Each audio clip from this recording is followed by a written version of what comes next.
সুপ্রিয় দর্শক সুধী, আসসালামু আলাইকুম, শুভ সকাল। সবাইকে অনেক অনেক শুভেচ্ছা এবং আমন্ত্রণ জানাচ্ছি বাংলা ভিশনের সরাসরি স্বাস্থ্য বিষয়ক সম্প্রচার মেডিনোভা ভালো থাকুন অনুষ্ঠানটিতে। আপনাদের সাথে থাকছি আমি ডক্টর মলি। দর্শক, গত এক মাস ধরে শীতের কিন্তু একটা প্রবাহ চলছে এবং সেই সাথে দেখা যায় যে সত্য প্রবাহ বা কোল্ড ওয়েভ চলছে। এটার সাথে সবসময় আমরা কিন্তু চেষ্টা করছি বিভিন্ন ধরনের স্বাস্থ্যমূলক যে কথাবার্তাগুলো এবং সেই সাথে সতর্কতামূলক যে কথাগুলো বা আপনাদের জানার জন্য বা প্রতিরোধমূলক ব্যবস্থার জন্য যে বিষয়গুলো সেগুলো নিয়ে কথা বলার। আমরা ঠান্ডা কাশি থেকে শুরু করে কিভাবে করে আমরা আসলে হাঁটু পায়ের যত্ন নিব সেগুলো নিয়ে যেমন কথা বলেছি। আজকে খুব গুরুত্বপূর্ণ একটা বিষয় আপনাদের সামনে আনছে, সেটা হচ্ছে যারা গর্ভধারণ করেন এই সময়টিতে তাদের কিন্তু খুব বিশেষ একটা যত্নের প্রয়োজন হয়। অন্যান্য সময়ের মতো কিন্তু গর্ভধারণ করা এই শীতকালের যত্নটা কিন্তু একই রকম নয় এবং দেখা যাচ্ছে যে কোমর ব্যথা, তাদের অনেক সময় হাঁটু ব্যথা বা অনেকের হাই রিস্ক প্রেগনেন্সি থাকে বা কী খাবারগুলো আসলে এই সময় অ্যাভয়েড করা উচিত বা লম্বা সময় ধরে ঠান্ডা কাশি যদি লেগে যায় একজন গর্ভবতী মায়ের, সেক্ষেত্রে আসলে কি ওষুধ খাবে, আসলে কি সে অ্যান্টিবায়োটিক খেতে পারবে কিনা। তো এই সমস্ত বিষয়ে কিন্তু একটা কনফিউশন থাকে।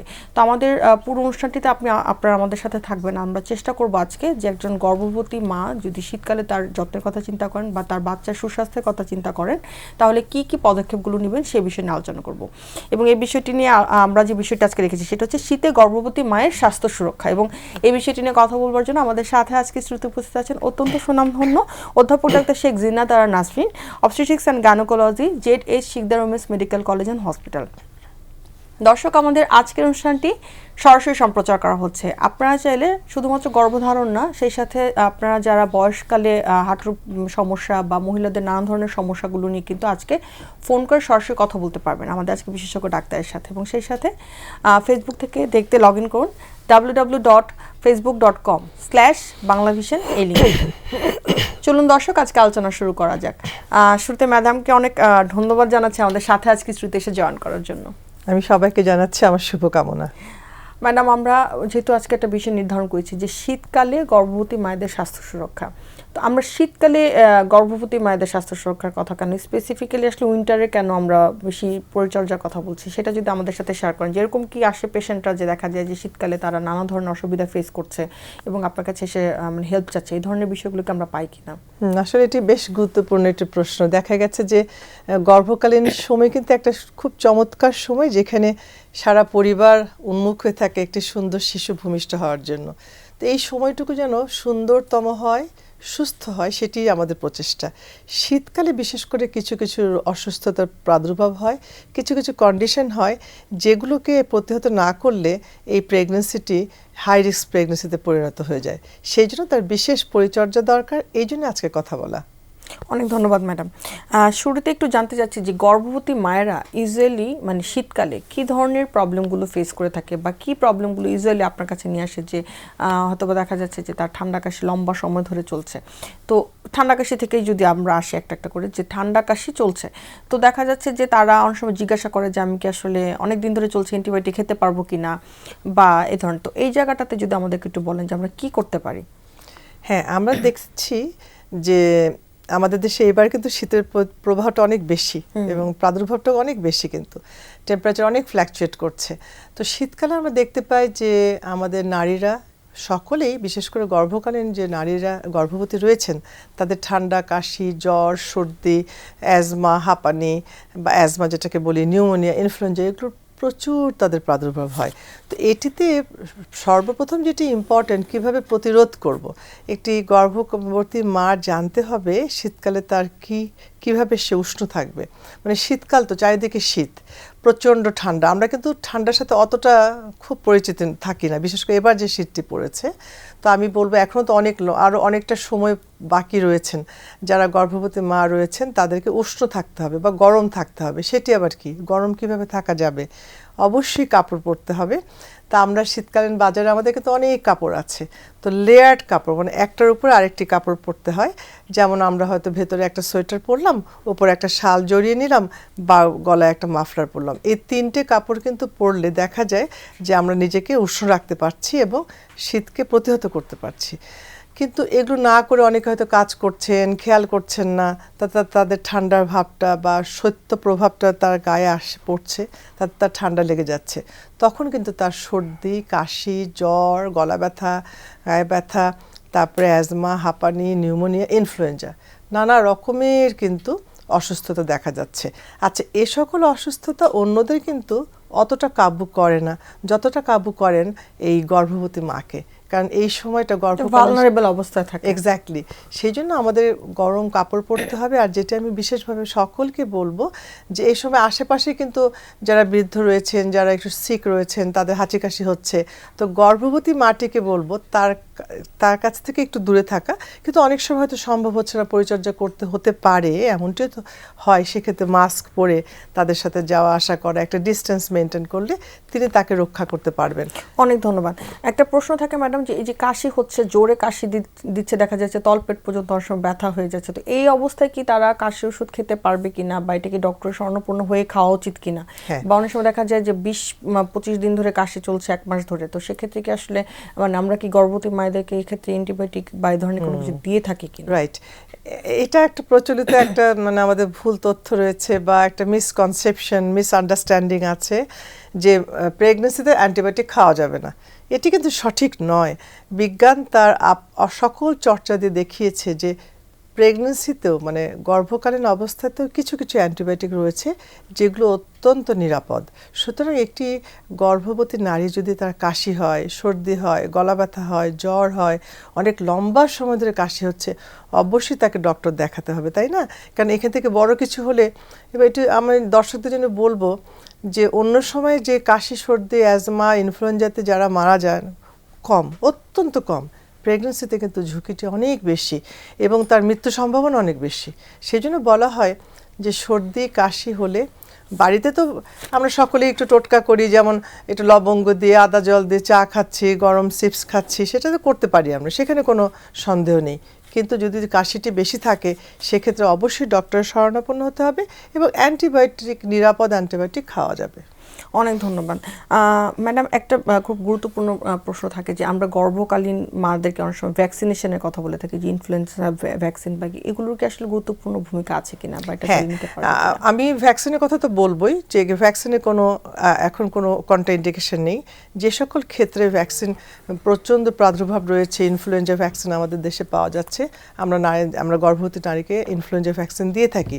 তবে তার পাশাপাশি আমি বলবো প্রতিরোধ কী করে করা যায়, যেটি আমাদের সহজলভ্য, যে আমার বডিতে যাতে ইনফ্লুয়েঞ্জা মানে জ্বরটি না এসে বাসা বাঁধে, তার জন্য ইমিউন বুস্টিং খাবার খেতে হবে। আমার শরীরকে এমন খাবার দিতে হবে যে খাবারটি রোগ প্রতিরোধ করতে পারে। যেমন আমাদের বাজারে এখন কিন্তু অনেক মৌসুমি ফল রয়েছে, ভিটামিন সি যুক্ত খাবারগুলো খেতে হবে, প্রচুর ফল খেতে হবে। ফলের মধ্যে আছে আমাদের তরমুজ আছে, কমলা আছে, অরেঞ্জ যেটাকে বলি, অ্যাপেল আছে, তারপরে হচ্ছে বড়ই আছে, ভিটামিন সি জাতীয় অনেক খাবার রয়েছে, এগুলো কিন্তু খেতে হবে এই সময়টা বেশি বেশি করে। 2 নম্বর, তাকে প্রচুর পানিও খেতে হবে, কেন ডিহাইড্রেশন বা পানি শুষ্কতা কিন্তু শীতকালই হয়। বিশেষ করে আমরা অনেক সময় পাতা জ্বালিয়ে আগুন নিই, আমরা ঘরে হিটার জ্বালাই, তাতে কি হয়, শুষ্কতা, ময়েশ্চারাইজার কম থাকে, কমে যায়। বাইরে শীতের শুষ্কতা, নিচে আমরা পানি খাচ্ছি কম, তাতে আমাদের ডিহাইড্রেশন হচ্ছে। এই জন্য একটি গর্ভবতী নারীকে যেমন তার ইমিউন বুস্টিং খাবার খেতে হবে, ভিটামিন সি জাতীয় ফল প্রচুর খেতে হবে, বাদাম, নাটস খেতে হবে, পাশাপাশি তাকে হাইড্রেশন বা তার বডিতে যেন শুষ্কতা না হয় তাতে পানি খেতে হবে। এখন পানি তো শীতকালে খেতে ইচ্ছেও করে না, আর পিপাসাও পাচ্ছে না। তো সেই ক্ষেত্রে আমরা একটু একটু করে মানে তরমুজের মানে আমরা যে জুস বানাই, ঠান্ডা না, আমি ফ্রিজেরটা বলছি না, তরমুজের জুস খেতে পারি, পুদিনা পাতার জুস খেতে পারি, অন্য ফলের, কমলার রসের খেতে পারি। প্লাস একটু বেশি ঠান্ডা পড়লে আমরা একটু ওয়ার্ম বা একটু গরম গরম দুধ খেতে পারি, গরম হরলিক্স খেতে পারি, গরম ওভালটিন খেতে পারি, একটু চা। অনেকের ধারণা চা কফি একদম খাওয়া নিষেধ, এমনটি নয়, অল্প খেতে হবে। তারপরে গরম স্যুপ খেতে পারি, তাতে হয় কি আমার বডিতে শুষ্কতা আসবে না। শুষ্কতা না এলে যখন ডিহাইড্রেশন কম হবে, রোগ প্রতিরোধ ক্ষমতা বেড়ে যাবে। সুতরাং বাড়িতে আমাদের রোগ প্রতিরোধ ক্ষমতা বাড়াতে হবে, অসুস্থতা হলে ডক্টরের কাছে যেতে হবে, ইনফ্লুয়েঞ্জা ভ্যাকসিন নেওয়াটা আমাদের জন্য কোনো বাধা নেই। খুবই গুরুত্বপূর্ণ। আচ্ছা, আরেকটা বিষয় সেটা হচ্ছে যে শীতকালে দেখা যাচ্ছে যে প্রেগনেন্ট ওমেনদের যে প্রেগনেন্সি রিলেটেড কিছু প্রবলেমগুলো অনেক সময় হয়তো বা বেড়ে যায়। দেখা যাচ্ছে যে যাদের ক্ষেত্রে অনেক সময় প্রেশার বেশি থাকে বা ডায়াবেটিস বেশি থাকে, তাদের অন্যান্য ডিজিজগুলো আরও বেশি তখন বেড়ে যায় বা এই ধরনের বিষয়গুলো হয়তো শীতকালে বা এই প্রেগনেন্ট মহিলাদের ক্ষেত্রে আসলে কি ধরনের ডিজিজগুলো কি হতে পারে বা কোন ডিজিজগুলো হলে আমরা হয়তো বা মনে করবো যে তাকে ইমিডিয়েটলি ডক্টরের কাছে যেতে হবে বা হসপিটালে অ্যাডমিট হতে হবে? যেটি কমন, যেটি খুবই সাধারণ, আমরা একটু আগেই বলেছি যে সর্দি, কাশি, জ্বর, গলা ব্যথা, হাঁপানি, ইনফ্লুয়েঞ্জা, ইভেন নিউমোনিয়া, এগুলো কিন্তু আস্তে আস্তে বেশি বাড়তে থাকে। তো এগুলো তো আমাদের খুবই সাধারণ হয়। দ্বিতীয়ত দেখা গেছে যে চর্মরোগ খুব বেশি আসে। এমনি তো স্কিন আমাদের দেখা যায় যে শুষ্কতার জন্য খুব ড্রাই হয়ে যায়, ইচিং হয়, দেখতেও খারাপ লাগে, সারাক্ষণ স্ক্র্যাচিং করা, প্লাস খুবই কষ্ট হয়। তো সেক্ষেত্রে ময়েশ্চারাইজার লাগানো, যাতে আমাদের স্কিন অসুখটা মানে হ্যাঁ চর্মরোগ না হয় সেদিকে খেয়াল করে আমাদের ময়েশ্চারাইজার লাগাতে হবে পুরো বডিতেই, হাতে, পায়ে, বডিতে লাগাতে হবে, বিশেষ করে শীতকালীন এই অবস্থায়। এখন হয়তো বা অনেকে ময়েশ্চারাইজার নাও পেতে পারেন, তাই না? সব ক্ষেত্রে সব সমান না। শহরে মেয়েরা ময়েশ্চারাইজার আছে, গ্রামে কিন্তু আমরা অয়েলও লাগাতে পারি, অলিভ অয়েল, নারকেল তেল, এগুলো ইউজ করা যেতে পারে। আচ্ছা, এগুলো দিলে আমরা চর্মরোগটাকে প্রতিহত করতে পারবো। তারপরে হাই রিস্ক প্রেগনেন্সির কথা যদি আমি বলি, দেখা গেছে যে অতিরিক্ত শুষ্কতা এবং যারা অত্যন্ত ওবেজ, যারা অস্বাভাবিকভাবে একটু ওজন বেড়ে গেছে, যাদের ব্লাড প্রেশার রয়েছে, ডায়াবেটিস রয়েছে, তাদের কিন্তু থ্রোম্বোসিস বা রক্তে জমাট বাঁধার অসুখটি আসতে পারে। আমাদের দেশে কিন্তু এটি খুব কম, থ্যাংক গড যে আমাদের দেশে কম, কিন্তু এই সময়টা এটার প্রকোপ থাকে। এই জন্য আমাদের হেলথ কেয়ার প্রোভাইডার হয় আর কি, রাইট, বিশেষ করে হাই রিস্ক প্রেগনেন্সি, যাদের হাই ব্লাড প্রেশার, সারাক্ষণ উবুথুবু হয়ে বসে থাকেন, তো দেখা গেছে যে এই সময় আমাদের হেলথ কেয়ার প্রোভাইডারদের একটু কেয়ারফুল হতে হবে। যে সে যদি তার কাফ মাসলে ব্যথার কথা বলেন, সেটি পরীক্ষা করে দেখে নিতে হবে যে তার কোনো রক্ত জমাট বাঁধছে কিনা। এই প্রসঙ্গে আমি ছোট্ট একটি কথা বলবো, প্রতিহত করার। আমি আজকে প্রতিহত করার কথাই বেশি বলছি ট্রিটমেন্টের চাইতে। যে এই যে আমরা শীতকালে কি করি, সারাক্ষণ সোয়েটার টোয়েটার পরে চুপচাপ বসে থাকি, কারণ হাঁটতে ইচ্ছে করে না, ঠান্ডা লাগছে, বা দেখা গেছে অনেকে রান্না টান্না সেরে টিভি দেখতে বসে গেছি বা সেলফোন নিয়ে বসে আছি আমরা। এই যে আমাদের কায়িক পরিশ্রমটা কমে যাচ্ছে, শীতকালে কিন্তু আমরা এনার্জি লস কম করছি, সারাক্ষণ চুপচাপ বসে আছি, চা খাচ্ছি, টিভি দেখছি, মোবাইল দেখছি, তাতে কি হয়, আমাদের পরিশ্রমটা কমে যায়। কিন্তু গর্ভবতী মাদের কাছে আমার অনুরোধ থাকবে, বা কেন সকলের কাছে অনুরোধ থাকবে যে তাদের কিন্তু হাঁটা চলা করা উচিত। এই শীতকালে একটা সময় বেঁধে নেওয়া উচিত যে আমি এই সময়টা একটু হাঁটবো বা একটু যোগা প্র্যাকটিস করব বা একটু এক্সারসাইজ করব। তাতে কি হবে, আমাদের যে শরীরচর্চা করলে ডিম্বের থ্রোম্বোসিস যেটি হয় সেটিকে প্রতিহত করা যাবে, তেষ্টা পাবে, পানি খেতে ইচ্ছে করবে, লিকুইড খাওয়া হবে, তাতে শুষ্কতা কমবে। সুতরাং এটিকে কিন্তু মনে রাখতে হবে যে শীতকালীন পরিচর্যার ভেতরে যেমন চর্মের আমরা যত্ন নিয়েছি, ঠান্ডা কাশির যত্ন নিয়েছি, শুষ্কতা প্রতিরোধ করার যত্ন নিয়েছি, ঠিক তেমনি আমাদের হাঁটা চলাটা বাড়িয়ে দিতে হবে। অনেক ধন্যবাদ। স্কিনের একটা কথা ম্যাডাম আপনি বলছিলেন, সেক্ষেত্রে হচ্ছে যে যদি কোনো ধরনের স্কিন ডিজিজ কারো থেকে থাকে এবং তাকে লম্বা সময় ধরে ওষুধ খেতে হচ্ছে এই গর্ভবতী মহিলাদের ক্ষেত্রে, সেক্ষেত্রে কি তারা প্রেগনেন্সিতে সেটা কন্টিনিউ করবে কিনা, বা প্রেগনেন্সিতে যেহেতু ওষুধ খাওয়াটা কিছুটা রেস্ট্রিক্টেড থাকে, সব ধরনের মেডিসিন আমরা খেতে পারি না, সেটার জন্য কি আসলে তাকে ওইটাকে কন্টিনিউ করবে কিনা, এটার ব্যাপারে আসলে কি ধরনের সাজেশন আমরা দিতে? ওয়েল, এটা আসলে multidisciplinary approach is very important. আমি সাধারণত আমাদের কাছে প্রেগনেন্ট মহিলা এলে তিনি যে স্কিনের ওষুধ খাচ্ছেন, আমি তার কলিগের সাথে আমি ডিসকাস করি যে শি ইজ প্রেগনেন্ট, তাহলে আমরা এই ওষুধটা বাদ দিতে পারবো না। কিছু কিছু ওষুধ একদম নির্দিষ্ট করে বলা আছে যে এই ওষুধটি খাবে না, কিন্তু কোনো কোনো ওষুধ যেমন স্টেরয়েড খেতে হতে পারে তাকে, তখন আমরা হয়তো তাকে সেকেন্ড ট্রাইমেস্টারে দিই, খুব লো ডোজে আমরা কলিগের সাথে আলাপ করে এটা মাল্টিডিসিপ্লিনারি অ্যাপ্রোচ করে তাকে দিই। কিন্তু অনেক বড় বড় ওষুধ আছে, সেগুলো আমরা দিই না। কিন্তু এটি মনে রাখতে হবে যে প্রেগনেন্সিতে অনেক রকমের ABC ক্যাটাগরি মেডিসিন রয়েছে, তার যদি প্রয়োজন হয় সে অনুযায়ী মেডিসিনটা আমরা সাধারণত নিজে সেলফ মেডিকেশন না করে ডাক্তারের পরামর্শ নিয়ে সেটি চালিয়ে যেতে পারি। অনেক ধন্যবাদ। প্রেগনেন্সিতে বিশেষ করে ম্যাডাম শীতকালে যেহেতু আমরা কথা বলছি যে শীতকালে প্রেগনেন্সিতে কী ধরনের প্রবলেমগুলো হয়, এটা খুব কমন সমস্যা হয়। দেখা যাচ্ছে কি যে কোমর ব্যথা বা লো ব্যাক পেইন যেটা হয়, পিছনের কোমরে ব্যথা করে, আস্তে আস্তে সেটা পায়ের দিকে যায়। তো এই শীতকালে কি এটা খুব বেশি হয় কি না, যদি হয় সেক্ষেত্রে অনেক সময় তারা জিজ্ঞাসা করেন যে আমি ব্যথা যেহেতু সহ্য করতে পারছি না, ব্যথার ওষুধ দিয়েছে ডক্টর, হয়তো বা একজন অর্থোপেডিক্সের কাছে গেলে ব্যথার ওষুধ দিচ্ছে, প্রেগনেন্সিতে কি আসলে এই ধরনের ওষুধ খেতে পারবে কিনা, বা এটাকে প্রতিহত উন্নত করার জন্য কি করা যেতে পারে? রাইট, এটি কিন্তু খুব একটা কমন সমস্যা যেটি আসেন আমাদের কাছে গর্ভবতী মারা, যে কোমর ব্যথা করছে, হাঁটু ব্যথা করছে। একে তো তাদের বডি শেপটা একটু চেঞ্জ হয়, আমরা সকলেই জানি, ওজন বেড়ে যায়, তার যে মেরুদণ্ড আছে মেরুদণ্ডের কার্ভেচারটা চেঞ্জ হয়, তাতে হয় কি স্পেশাল একটা প্রেশার পড়ে হাঁটুতে এবং কোমরে, সেই জন্য তার ব্যথা অনুভূত হয়। শীতকালে আরও বেশি হয়, কেন অনেকক্ষণ বসে থাকা, অনেকক্ষণ দাঁড়িয়ে থাকা, এই সকলে এগুলো অ্যাগ্রিভেট করে। তো সেই জন্য দেখা গেছে আমরা বলেছি যে শরীর চর্চা করবে, তারা ওজনটি নিয়ন্ত্রিত রাখবে, পানি খাবে, এবং যেটি বলছি যে আমরা ব্যথার ওষুধ খেতে পারবো কিনা, অবশ্যই এবিসি ক্যাটাগরির আমরা যে ক্যাটাগরি সেফ প্রেগনেন্সিতে, যেমন প্যারাসিটামল অবশ্যই ডক্টরের পরামর্শ নিয়ে খেতে হবে, সেটি কিন্তু আমরা পেশেন্টকে নির্দ্বিধায় দিতে পারি। এবং তিনি যদি অত্যন্ত গরম মনে করেন তিনি সেই প্যারাসিটামল খেতে পারেন, যেখানে তার গরম আছে সেখানে গরম সেক দিতে পারবে, বাচ্চার উপরে নয়, ব্যাক কোমরে দিতে পারবেন, হাঁটুতে দিতে পারবেন। এবং সাধারণত আমরা ম্যাসাজ করতে বলি সেই ক্ষেত্রে যখন অত্যন্ত ব্যথা থাকে তখন বারণ করি, নিষেধ করি। আর সামান্য একটু এক্সারসাইজ করতে বলি, যেটা আমি একটু আগেই বলেছিলাম যে যোগা করতে পারে, এগুলো কিন্তু এই কোমর ব্যথা এবং হাঁটু ব্যথাকে প্রতিহত করতে পারে। আর লাস্ট বাট নট লিস্ট যেটা বলতেই হবে, supplement is very important, calcium এবং ভিটামিন ডি। দেখা গেছে শীতকালে সানলাইট আমাদের একদমই আসে না, আমরা সানলাইট পাচ্ছি না বা সূর্যরশ্মি পাচ্ছি না, এই জন্য ভিটামিন ডি আমাদের সাপ্লিমেন্ট নিতে হয়। এবং প্রেগনেন্ট মাদারকে আমরা ক্যালসিয়ামের পাশাপাশি ভিটামিন ডিটাও দেব, যাতে তিনি এই ভিটামিন ডি থেকে বঞ্চিত না হয়, কেননা ভিটামিন ডি, ক্যালসিয়াম, ম্যাগনেসিয়াম এর অভাবে কিন্তু এই হাত পা ব্যথাটা আরও বেড়ে যায়। সুতরাং তাকে সুষম খাবারের পাশাপাশি ক্যালসিয়াম এবং ভিটামিন ডি খেতে হবে। অনেক ধন্যবাদ ম্যাডাম। শীতকালে এই যে প্রেগনেন্ট মহিলাদের অনেকগুলো আমরা হেলথ ইস্যু নিয়ে কিন্তু কথা বললাম, আরও কিছু আমাদের আছে ইম্পর্টেন্ট। তার চেয়ে একটা গুরুত্বপূর্ণ বিষয় দেখা যাচ্ছে কি যে প্রেগনেন্সি যখনই হয় তখন তাদের মন খারাপের কিছু বিষয় থাকে, বা দেখা যায় মেন্টাল হেলথটা অনেক ডাউন থাকে। শীতে দেখা যায় এমনিতে কমনলি আমাদের সবার আসলে দেখা যায় যেহেতু ঠান্ডার পরিবেশ থাকে, আমরা মেন্টালি অনেক সময় অনেকে ডাউন থাকি, তো শীতে এটা আরও বেশি হয়, প্রেগনেন্ট মহিলাদের ক্ষেত্রে আরও বেশি হয়। সেক্ষেত্রে কি আসলে আমরা কোনো সাজেশন দিতে পারি কিনা, বা এটাও কি আসলে ডক্টরের শরণাপন্ন হওয়ার মতো কোনো বিষয় কিনা, বা এটাতে বাচ্চার উপর কোনো ইম্প্যাক্ট পড়ে কিনা? আচ্ছা, এটি কিন্তু খুব একটা চমৎকার প্রশ্ন। মানসিক প্রশান্তি কিন্তু প্রত্যেকটা মানুষের জন্য ভীষণ প্রয়োজন, আর গর্ভবতী মার জন্য তো একান্তই প্রয়োজন। একটি গর্ভবতী মা হাসি খুশি থাকবেন, একদম দিনের শেষে একটি সুন্দর বাচ্চা তিনি প্রসব করবেন, এই আশা নিয়েই তো আমাদের পথ চলা।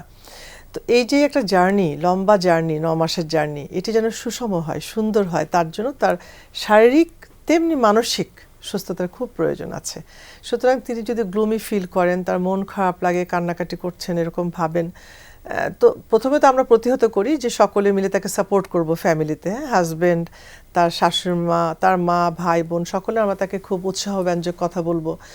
তার মন খারাপ লাগবে, সেটিকে আমরা মন খারাপটি কী জন্য হচ্ছে সেটি জেনে তার একটা সমীকরণ বা সলিউশন দেব।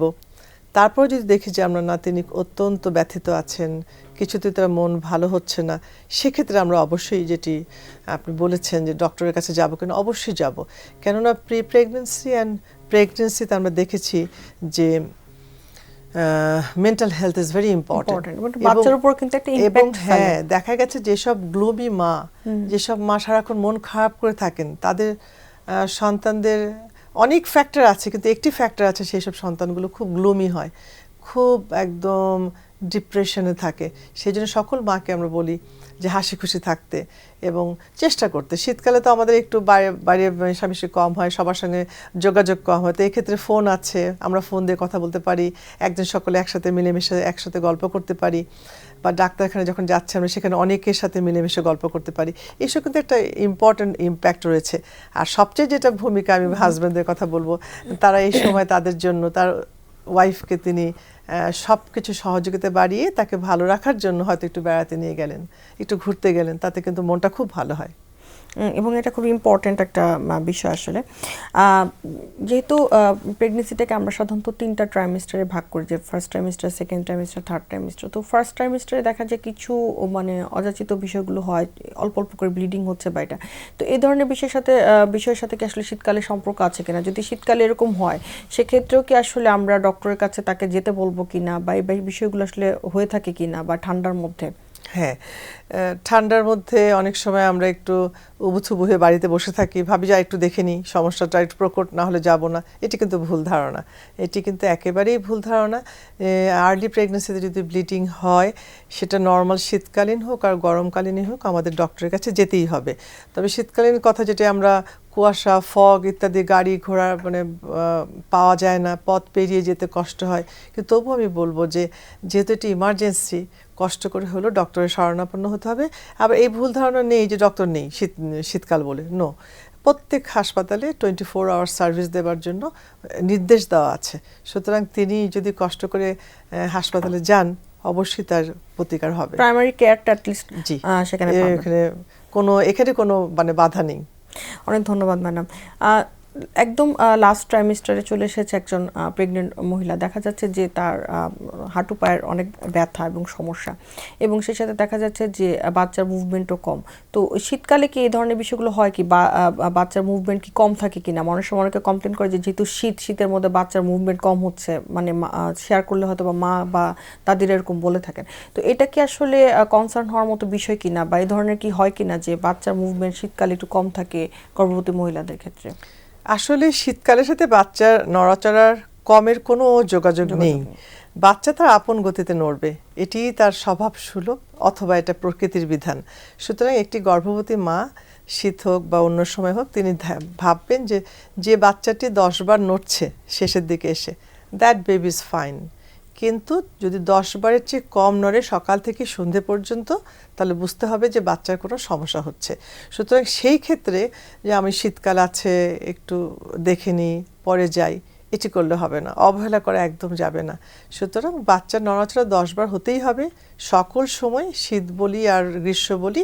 তবে শীতকালে ওটি ভুল ধারণা যে বাচ্চা ঘুমোচ্ছে বেশি, নড়াচড়া কম করবে, এটি নয়। 10টি নড়াচড়া করতে হবে শেষ মুহূর্তে, এবং এর চেয়ে কম হলে ডক্টরের কাছে যেতে হবে, দেখে নিতে হবে বেবির অক্সিজেনের অভাব হচ্ছে কিনা, বেবি কেন নড়ছে না, অন্য কোনো কারণ রয়েছে কিনা, সেই অনুযায়ী চিকিৎসা নিতে হবে। অনেক ধন্যবাদ ম্যাডাম। আমরা যেহেতু গর্ভবতী মহিলাদের বিষয়ে আজকে কথা বলছি, বাট একটা বিষয় আসলে মানে আমাদের জানার খুবই গুরুত্বপূর্ণ বিষয়, সেটা হচ্ছে যে অস্টিও আর্থ্রাইটিস দেখা যাচ্ছে যে হাঁটুর একটা সমস্যা এবং বয়সকালে হয়ে থাকে। কিন্তু মানে অনেক সময় দেখা যায় যে মাসিক যাদের বন্ধ হয়ে গিয়েছে বা মেনোপজ স্টেজে ছিলেন যারা, তাদের আরও বেশি মাত্রায় বিষয়টি হয়। তো এইখানে আসলে কোনো ধরনের কোনো সায়েন্স আছে কিনা যে যাদের মাসিক বন্ধ হয়েছে তাদের এটা আরও বেশি হবে, বা যদি এরকম কিছু হয় তাহলে সেক্ষেত্রে আমরা কি করব? হ্যাঁ, এখানে একটা বেশ গভীর একটা সম্পর্ক রয়েছে। মানে বয়সকালে তো সকল ছেলে মহিলা হোক পুরুষ হোক, সকলেরই তো অস্টিওআর্থ্রাইটিস বা জয়েন্ট বা গ্রন্থিতে ব্যথা হবে।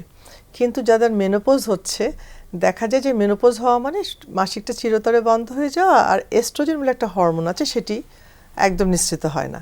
কিন্তু যখন এস্ট্রোজেন হরমোন থাকে তখন জয়েন্টগুলোকে খুব ফ্লেক্সিবল রাখে, এবং এই যে জয়েন্ট আছে সেখানে যে হাড় আছে, লিগামেন্টস আছে, মাংস আছে, সেটিকে একদম যত্ন করে রাখে এস্ট্রোজেন। কিন্তু মেনোপজ হয়ে গেলে এস্ট্রোজেন কমে যাচ্ছে, তাতে দেখা যায় জয়েন্টের অসুস্থতা বেড়ে যায়, অনেক বাড়াবাড়ি হয়। তো সেই অনুযায়ী পদক্ষেপ নিতে হবে। সেক্ষেত্রে আমরা কি কোন ধরনের কোনো মানে মেডিসিন সাজেস্ট করি কিনা, বা অনেক সময় এখন খুব প্রচলিত একটি টার্ম আছে যে হরমোন রিপ্লেসমেন্ট থেরাপি দিচ্ছি, তো এটা কি আসলে এই সময়টাতে দেই কিনা, বা এটা কোনো কাজ করে কিনা খুব একটা? এটা অনেক সময় অনেকের প্রশ্ন থাকে যে আমাকে হরমোন রিপ্লেসমেন্ট থেরাপি সাজেস্ট করছে, তাতে আমি কি মোটা হয়ে যাব কিনা, বা এটাতে আসলে খুব একটা কাজ করবে কিনা? হ্যাঁ, এটা খুব সুন্দর একটি প্রশ্ন। আমি দুটো জিনিস বলবো, একটা প্রতিরোধ করার জন্য, আর একটি হরমোন রিপ্লেসমেন্ট। তো অস্টিওআর্থ্রাইটিস যাদের হচ্ছে বা হতে পারে, সেই নারীটিকে আমি বলবো আগে থেকে সচেতন হতে। যেমন ওজনটি ইজ ভেরি ইম্পর্ট্যান্ট। যাদের ওভারওয়েট হচ্ছে, সেটা মেনোপজ হয়ে গেলেও বা মেনোপজ না হলেও, এই ওভারওয়েট বা অনেক ওজন বেশি সেটি কিন্তু অস্টিওআর্থ্রাইটিসের একটি কারণ। সুতরাং আর তো পারিবারিক কারণ রয়েছে, জেনেটিক প্রিডিসপোজিশন রয়েছে। সুতরাং সকল নারীকে যখন তারা মেনোপজে উত্তীর্ণ হচ্ছেন বা হয়েছেন, তাদেরকে তার বডির ওয়েটটি বা ওজনটি নিয়ন্ত্রণে রাখতে হবে। ওজন নিয়ন্ত্রণ হচ্ছে first step to prevent the osteoarthritis. এটি গেল 1 নম্বর। 2 নম্বর, তাদের কাজের যে রকম বা কাজের যে ধরন, সেটিকে পাল্টাতে হবে। যেমন ধরুন, অনেকে লম্বা সময় ধরে গার্মেন্টসে কাজ করছে, বা শেষ বয়সে তারা গার্মেন্টসে কাজ করছে না, মেনোপজের মহিলা বাড়িতে হয়তো অনেকক্ষণ বসে কাজ করছেন, সেলাই করছেন ইয়েতে বসে, মেশিনে বসে, বা রান্না করছেন অনেকক্ষণ ধরে। এই লম্বা সময় তারা যেন বসে না থাকেন, কারণ অলরেডি তাদের এস্ট্রোজেন কমে গেছেন, তারা মেনোপজে উত্তীর্ণ হয়েছেন, তাদের জয়েন্টের হাড় ক্ষয়ে যাচ্ছে।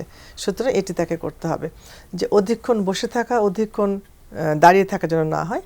আর 3 নম্বর হচ্ছে তাদের রোদ লাগাতে হবে, সানলাইট, যেখানে ভিটামিন ডি আসে, এটি খুব ইম্পর্ট্যান্ট। আমরা সকলেই অত্যন্ত কাপড় চোপড় পরে থাকি, কিন্তু একটা সময় আমাদের দিতে হবে, হয়তো ছাদে গিয়ে অথবা আড়ালে, লোকচক্ষুর আড়ালে গিয়ে আমাদের একটু রোদ নিতে হবে, আর ভিটামিন ডি খেতে হবে।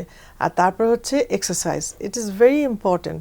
মানে পৃথিবীতে সমস্ত সায়েন্টিস্ট একমত যে আমাদের হাঁটাচলা করতেই হবে, নইলে কিন্তু অস্টিওআর্থ্রাইটিস, হাঁটুর ব্যথা, পায়ের ব্যথা অনেক বেড়ে যাবে।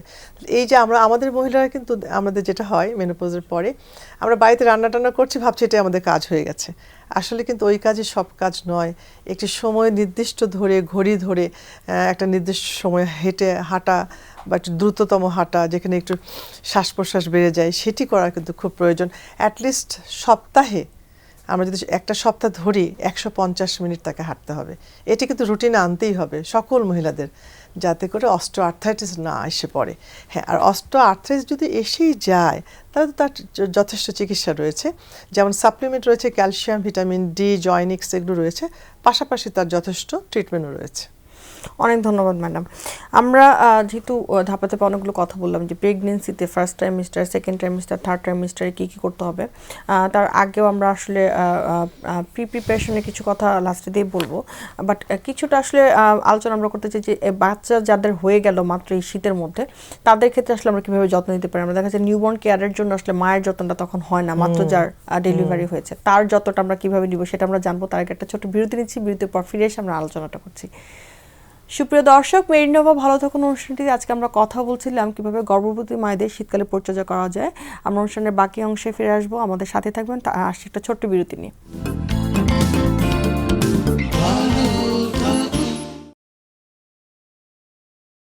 সুপ্রিয় দর্শক, বিরতির শেষে আবারও ফিরে এলাম মেরিনোভা ভালো থাকা অনুষ্ঠানটিতে। আমাদের সাথে থাকার জন্য ধন্যবাদ। আজকে আমরা কিন্তু খুবই সুন্দর একটা বিষয় নিয়ে কথা বলছি, যে বিষয়গুলো আসলে সচরাচর আমাদের কথা বলা কম হয়। সেটা হচ্ছে শীতকালে গর্ভবতী মহিলাদের কিভাবে আমরা কেয়ার করতে পারি। কিছু বিষয় কিন্তু আমরা সবসময় দেখা যায় যে আলোচনার কম করা হয়, যার কারণে অ্যাওয়ারনেসটাও থাকে কম। কিন্তু এই জিনিসটা কিন্তু খুবই গুরুত্বপূর্ণ যে শীতকালে গর্ভবতী মহিলাদের একটা বাড়তি যত্নের প্রয়োজন হয়, যাতে সন্তান এবং মা দুজনই ভালো থাকেন। আমরা ম্যাডাম বলেছিলাম যে এই জায়গাটাতে এসে আমরা একটু কথা বলবো নিউবর্ন কেয়ার, এবং সেই সাথে বাচ্চা যখন হয়ে গেল মার কেয়ারটা কিন্তু আমরা অনেকেই কিন্তু কমিয়ে দিই।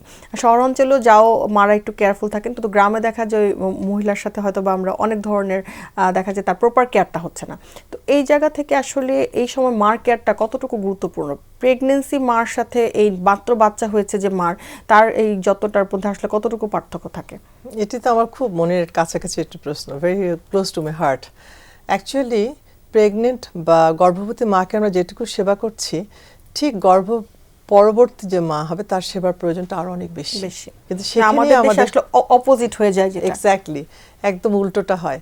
কেননা যে মাটি কেবল সন্তান প্রসব করেছেন তিনি বিধ্বস্ত আছেন, তিনি টায়ার্ড, ক্লান্ত হয়ে আছেন, এবং তার শরীরের পর অনেক বড় ঝড় চলে গেছে, তাই না? মেন্টাল এবং ফিজিক্যাল বোথ, একদম মেন্টাল এবং মানসিক এবং শারীরিক। এবং দেখা যাচ্ছে তিনি ঘুমোতে পারছেন না, ঠিকমতো খেতে পারছেন না, একবার বেবিকে কেয়ার করছেন, একবার নিজের উঠতে পারছেন না, বসতে পারছেন না, অনেক রকমের ঘুমটাও হচ্ছে না। দেখা যায় ওই সময় বাচ্চারা আসলে রাতের বেলায় বেশি জেগে থাকে। কিন্তু আমরা কি করছি, আমরা ভাবছি তো এটা তো স্বাভাবিক। হ্যাঁ, তখন বেবিকে আমরা যত্ন দিচ্ছি বটে, কিন্তু মায়ের প্রতি আমাদের যত্নটি হচ্ছে না। এবং অনেক ফ্যামিলিতে রয়েছে, আজকে মানে বলতে বাধ্য হচ্ছি, যে মাকে বলছে তুমি এত বেশি ঢং করছো কেন, এরকম আমি শুনেছি। কিন্তু মেয়েটির চোখ ঝরঝর করে পানি পড়ছে। এবং এমনও দেখেছি আমরা অনেক পরিবারে, সবার ক্ষেত্রে নয়, তাহলে তো পৃথিবী চলতো না। দেখা গেছে যে সে সকল মেয়েরা মেন্টাল ডিপ্রেশন, যাকে আমরা বলি পোস্টপার্টাল ব্লু অথবা পোস্টপার্টাল ডিপ্রেশনে চলে যাচ্ছে। এবং এটি কিন্তু খুব বেদনাদায়ক। একটি মা, এই বিষয়টা কিন্তু দিনে দিনে আরো বাড়ছে, কারণ বয়স বাড়িয়ে অনেকে বাচ্চা নিচ্ছেন এখন, এটা আরো বেশি হচ্ছে সময়ের সাথে। একেবারে এটি পরিসংখ্যানে দেখা যাচ্ছে যে পোস্টপার্টাল ব্লু বা মেন্টাল ডিপ্রেশনের হারটি অনেক বেড়েছে। তার দুটো কারণ, একটি হচ্ছে যে আমরা ধরতে পারছি না, ডায়াগনোসিস ডিলে হচ্ছে, আর দুটো কারণ হচ্ছে আমাদের অ্যাওয়ারনেস কম, যেটি আজকে আপনি খুব সুন্দর করে বলেছেন যে প্রোগ্রামের মাধ্যমে আমরা সকল দর্শককে জানিয়ে দিতে চাইছি যে প্রসব পরবর্তী যখন একটি সন্তান ভূমিষ্ঠ হয়, যে নবজাতকের যেমন সেবার প্রয়োজন তেমনি মাকেও আমাদের সেবা করতে হবে। তার খাবারটি সঠিক হচ্ছে কিনা, তার ঘুমটি সঠিক হচ্ছে কিনা, তার স্বাস্থ্য ঠিকমতো চলছে কিনা, তিনি কষ্ট পাচ্ছেন কিনা, তার শারীরিক এবং মানসিক কোনো সমস্যা হচ্ছে কিনা। এই জন্য কিন্তু সরকার মানে সারা পৃথিবীতেই বলেছেন অ্যাটলিস্ট সন্তান ভূমিষ্ঠ হওয়ার 48 আওয়ার্সের মধ্যে পেশেন্টকে ডক্টর দেখাতে হবে। এটা কিন্তু বলা আছে যে তার কোনো কমপ্লিকেশন হচ্ছে কিনা, তার কোনো ব্লিডিং হচ্ছে কিনা, তার জ্বর হচ্ছে কিনা, তার কোনো জরায়ুতে কোনো ইনফেকশন হচ্ছে কিনা, অনেক রকমের ব্যাপার রয়েছে। তারপরে তার মিল্ক বা স্তনে দুধ আসছে কিনা, তখন আসতে গিয়ে কষ্ট হচ্ছে, ব্যথা হচ্ছে, অনেক রকমের পরিবর্তন হচ্ছে। এবং নতুন শিশুটিকে হয়তো যারা এক্সপেরিয়েন্স মা তাদের কথা নয় বাদই দিলাম, যারা নতুন মা হচ্ছেন তারা সেই প্রথমবার মতো মা হয়েছেন, বাচ্চাকে সঠিক যত্ন নিতে পারছে না, সেখানে তার একটা ক্লান্তি, একটা ভয় ভীতি কাজ করছে। তো সবগুলো ভয় ভীতি কাজ এগুলো সবগুলোকে আমাদের এগুলোকে সবগুলোকে সরিয়ে দিয়ে মাকে বলতে হবে ইউ আর রাইট। তবে এইভাবে করলে কাজটি ভালো হবে। হয়তো তিনি ভুল করছেন, তাহলে সেটাকে আমরা শিখিয়ে দেওয়ার জন্য বলবো যে দেখো তোমার বাবুটাকে তুমি তো এভাবে কোলে নাও, এভাবে দুধ খাও, তাহলে তোমার জন্য বেশি ভালো হবে। এই সুন্দর করে কথা বললে কিন্তু communication is very important and this is the art. একটা মানুষকে সুন্দর করে কথা বলে তাকে কিন্তু তার ভুলটি ধরিয়ে দেওয়া যাবে এবং তাকে সঠিক পথে আনা যাবে। কিন্তু তাকে যদি আমরা সবসময় তিরস্কার করতে থাকি যে তুমি জানো না কিছু, তুমি নতুন মা, কিছু করতে পারছো না, তাতে কিন্তু তার খুব কষ্ট পায়, সে খুব আহত হয়।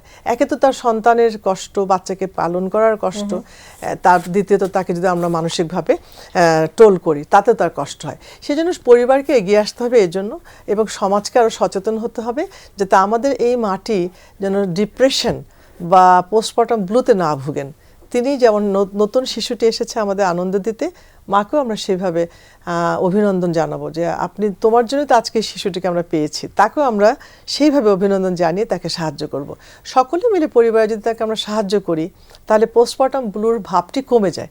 একেবারে যে বন্ধ করা যাবে তা নয়, কিছু তো থাকবেই যাদের মেন্টাল ডিপ্রেশন আগে থেকে ছিল। সুতরাং এইসব ক্ষেত্রে আমরা আসলে ওইভাবে আমাদের তখন বাড়িতে আমাদের রাইট, বাড়িতে আমাদের দেখতে হবে যে যদি কোনো মা খুব বিমর্ষ থাকে, 2 সপ্তাহ বেশি বিমর্ষ থাকছে, সমস্ত প্রচেষ্টার পরেও তাকে তখন ডাক্তার দেখাতে হবে এবং তাকে মেডিসিন দিতে হবে। নইলে কিন্তু ওই মাটি কিন্তু খুব বিপজ্জনক হয়ে ওঠে। তার মাটি তার নিজের জন্য নয়, সন্তানের জন্য বিপজ্জনক হয়ে যায়। পোস্টপার্টাল ডিপ্রেশনে দেখা গেছে অনেক সময় বাচ্চাকে হার্ম করে বা ক্ষতি করতে চায়। তো এটি যেন না হয় তার আগে যেন আমরা সেই মাটিকে প্রপার মেডিসিন দিতে পারি। সুতরাং আমি সকলকে বলবো যে আমরা যদি দেখি কোনো মা খুব বিমর্ষ হয়ে আছে, কাঁদছে, ভালো লাগছে না, বাবুকে অত কেয়ার করতে চাইছে না বা খুব চুপচাপ আছে, তাকে আমরা সাহায্য করব সবাই বাড়িতে মিলে, সবাই তাকে খুব আনন্দ দেওয়ার চেষ্টা করব, তাকে তার কষ্ট লাঘবের চেষ্টা করব। তারপরেও যদি কিছু নিরাময় না হয় তখন ডক্টরের কাছে পরামর্শ নিতে হবে। অনেক ধন্যবাদ। এবং এই সময় ম্যাডাম এটা খুব কমন প্রশ্ন থাকে, যেহেতু শীতকাল থাকে এবং দেখা যায় যে মার পানি খাওয়াটা কম হচ্ছে বা খাবার দাবারের প্যাটার্নটা কিছু চেঞ্জ হয় শীতকালে আমাদের দেখা যায়, তো সেক্ষেত্রে প্রপারলি বাচ্চা দেখা যাচ্ছে ব্রেস্ট ফিডিংটা পাচ্ছে না, তো সেটার জন্য কি আমরা ডক্টরের শরণাপন্ন হতে পারি কিনা, সেক্ষেত্রে কি কোন ধরনের মেডিকেশন সাজেস্ট করা হয়? প্রথমত তো বাড়িতে আমরা সবসময় প্রতিরোধ করার চেষ্টা করব, তাকে প্রচুর পরিমাণে লিকুইড তরল খাবার দেবো। আমি যেমন বলেছিলাম মিল্ক খেতে পারে, স্যুপ খেতে পারে, হরলিক্স খেতে পারে, ওভালটিন খেতে পারে, বাড়িতে বানানো soup, chicken soup, vegetable soup, এগুলো কিন্তু তরল পদার্থ। তবে জুস খেতে পারে, ঠান্ডা না, এখন তো শীতকাল, নর্মাল জুস যেটা খাই আমরা, তরমুজের জুসের কথা আমি বলেছি, কমলার জুসের কথা বলেছি, মালটার জুসের কথা বলেছি, এগুলো পুদিনা পাতার জুসের কথা বলেছি। এগুলো কিন্তু খুব যেমন টেস্টি হয় তেমনি তার হাইড্রেশনটা মেনটেন করে, আবার বুস্ট আপ করে ইমিউনিটিকে। তারপর দেখা যায় তাতে তার ব্রেস্ট মিল্কটা বেড়ে যায়। এখন যদি তারপরে ব্রেস্ট মিল্ক না বাড়ে, বাড়িতে দেশে কিন্তু আমাদের প্রচলন আছে যে ঝোল খাওয়াতে হবে, লাউ, তারপরে ফলি মাছের ঝোল, কালো জিরে ভর্তা, দিস আর ভেরি গুড। কিন্তু কালো জিরে ভর্তাটা যে আমরা খুব দেখবো তা নয়, this is a very scientific. তিনি খেতে পারেন, কালো জিরে ট্যাবলেটও পাওয়া যায়, তো সেগুলো তো খাবেন তিনি। এগুলো খাওয়ার পরেও যদি তার দুধটি তেমন পরিমাণে না হয় অবশ্যই আমাদের কাছে আসবে। আমাদের কাছে প্রচুর পরিমাণের মেডিসিন রয়েছে, আমরা সেই সকল মেডিসিন দিলে দেখা যায় যে মিল্কটি আসে। অনেক ধন্যবাদ ম্যাডাম। আমরা একটু ফুডের দিকে আসি, যে ফুড যে আপনি অনেকক্ষণ ধরে আমাদের সাথে বলছিলেন যে কোন কোন ফুডগুলো আসলে বিশেষত শীতকালে গর্ভবতী মহিলারা বেশি খেতে পারেন এবং কোন ফুডগুলো আসলে এই সময়টাতে যদি অ্যাভয়েড করা যায়, শুধু যদি শীতকাল না বলি পুরোটা সময় জুড়েই, যে একটা গর্ভবতী মহিলাদের কোন খাবারগুলো বেশি খাওয়া উচিত এবং সে কোন খাবারগুলো আসলে খাওয়া থেকে বিরত থাকা উচিত? আচ্ছা, এটা তো একদম বেসিক প্রশ্ন। তো আমি যেটি বলতে চাইছি যে শীতকালে মানে শীতকাল বা গর্ভবতী মাদের জন্য যেটা ফার্স্ট ইম্পর্টেন্ট জিনিস যে কার্বোহাইড্রেট বা আমিষ মানে শ্বেতসার জাতীয় খাদ্য, ভাত, আলু, রুটি, চিনি, ময়দা, এই খাবারগুলো খুব না খাওয়াই ভালো, অল্প। কেননা আমরা অনেকে আমাদের একটা মিথ আছে বা ভ্রান্ত ধারণা রয়েছে যে বেবিটি যেহেতু বড় হচ্ছে ধীরে ধীরে পেটে, তাহলে আমাকে ডবল দুজনের খাবার খেতে হবে। এটি কিন্তু নয়।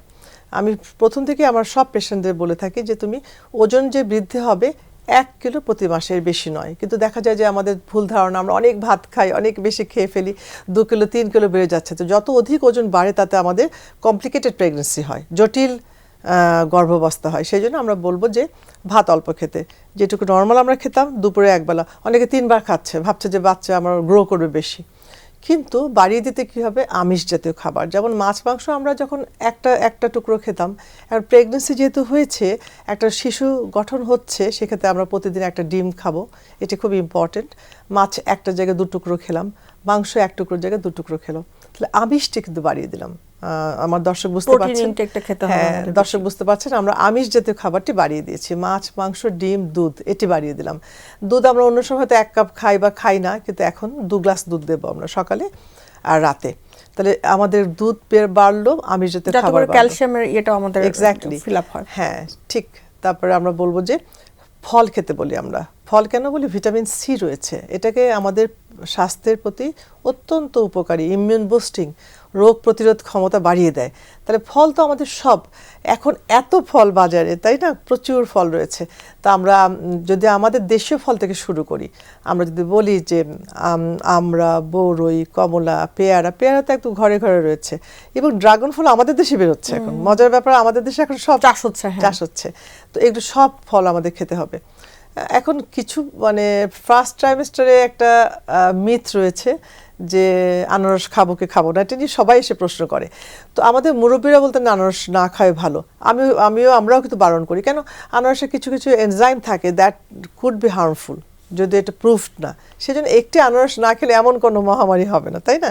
সেই জন্য আমরা বলি আপনি অন্য ফল খান।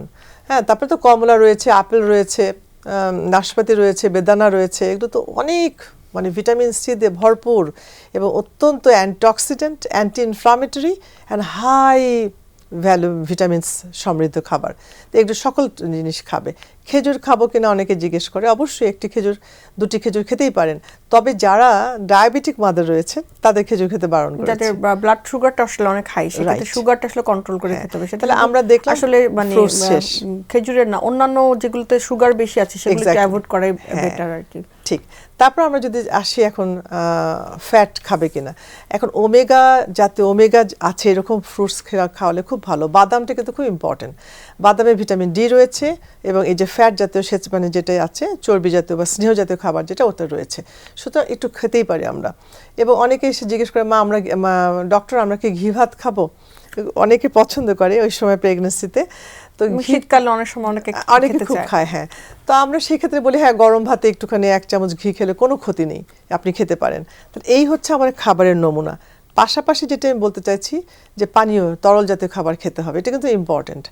আর কি খাবো না সেটাতে আমি একটা কথা যেটা বলতে চাই যে ড্রিঙ্কস একেবারেই নিষেধ করে দিই, কেননা এখানে সোডা থাকে। সুতরাং ইচ্ছে মতো ড্রিঙ্কস খাওয়াটা উচিত নয়। অনেকে মেয়েরা আজকে বিশেষ করে শহরে মেয়েদের খুব পছন্দ, পানি একদম খাচ্ছে না, উনি ড্রিঙ্কস খাচ্ছেন। তো তখন তাকে বুঝিয়ে দিতে হবে যে drinks has lot of sugar থাকে, অনেক বেশি খুব সুগার থাকে, সেটা খাওয়া নিষেধ বারণ করি। আর ওই যে বাজারে যে খাবারগুলো নিতে বারণ করি কেন, খুব অল্প সেদ্ধ করা, তাতে কিন্তু জার্ম কন্টামিনেট করে।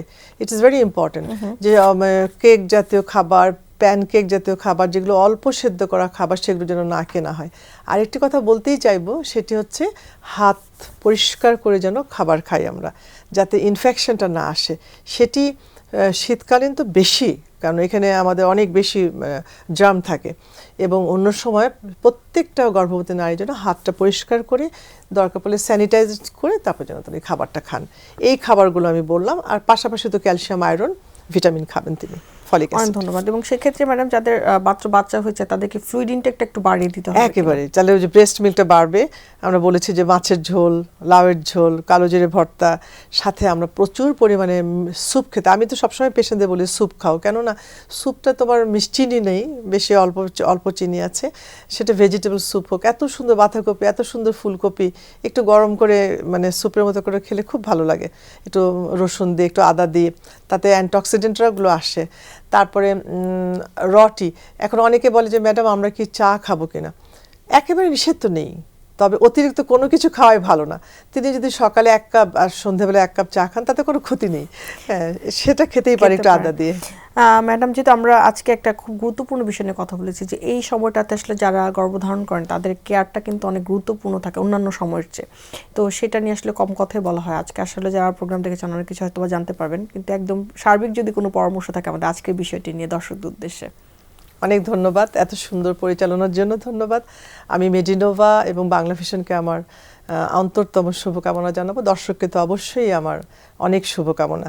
তো লাস্টে যেটি বলতে চাইছি যে শীতকালীন স্বাস্থ্য রক্ষা করতে হলে সকলের জন্য আমাদেরকে পরিষ্কার পরিচ্ছন্ন থাকতে হবে। চামড়া বা চর্মরোগ এত বেড়ে যায়, একটু ময়েশ্চারাইজার লাগাতে হবে।